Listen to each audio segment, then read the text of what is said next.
Dikkat! Ushbu video faqat 18 yoshdan katta tomoshabinlar uchun mo'ljallangan. Assalomu alaykum. Ushbu videoda bir Xbet platformasida ro'yxatdan o'tish jarayonini sodda va tushunarli tarzda ko'rib chiqamiz. Agar siz hali hisob ochmagan bo'lsangiz, videoni oxirigacha tomosha qiling. Birinchi navbatda bir Xbetning rasmiy sayti yoki mobil ilovasini oching. Asosiy sahifada joylashgan ro'yxatdan o'tish tugmasini bosing. Shundan so'ng ro'yxatdan o'tish oynasi ochiladi. Bu yerda siz bir nechta usullardan birini tanlashingiz mumkin. Masalan, telefon raqami yoki elektron pochta orqali ro'yxatdan o'tish. O'zingizga qulay bo'lgan variantni tanlaganingizdan keyin kerakli ma'lumotlarni maydonlarga kiriting. Parol yaratishda uni eslab qolish oson, lekin boshqalar topishi qiyin bo'lgan kombinatsiyadan foydalanish tavsiya etiladi.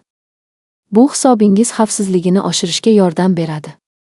Ro'yxatdan o'tish formasida promo kod degan maydonni ko'rasiz. Shu joyga bir Xbet Pro promo kodini kiriting. Keyingi bosqichda yashash mamlakatingiz va hisob valyutasini tanlang. Kiritilgan ma'lumotlarni yana bir bor tekshirib chiqing. Agar hammasi to'g'ri bo'lsa, foydalanish shartlariga rozilik bildiring va ro'yxatdan o'tish tugmasini bosing.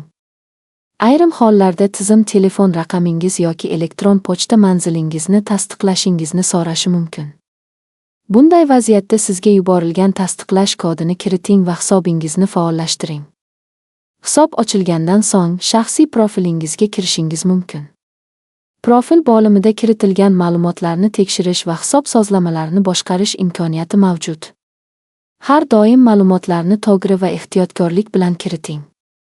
Agar ro'yxatdan o'tish vaqtida biror muammo yuzaga kelsa, avvalo internet aloqangizni va kiritilgan ma'lumotlarning to'g'riligini tekshiring.